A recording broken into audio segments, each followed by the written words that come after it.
નમસ્કાર મિત્રો, જય માતાજી. અત્યારે વાગ્યા છે 6 અને આજે મેં જામી ગયો છે હારો અત્યારે 6 વાગ્યા છે અને આજની તારીખ છે 2/7/2024.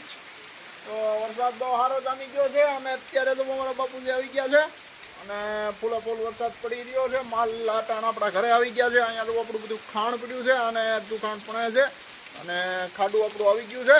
વરસાદ પડી રહ્યો છે તમે જોઈ શકો છો. અહીં આપણો બેક પારું બંધ છે, બેક પારું અંદર છે, બીજા બધા પારું અંદર છે. અને કેવો વરસાદ હતો ગીરમાં, મેઘ વરસે છે આજ ઝરમર ઝરમર, આવી ભાઈ દોલડી ને માગ વરસે છે ઝરમર ઝરમર.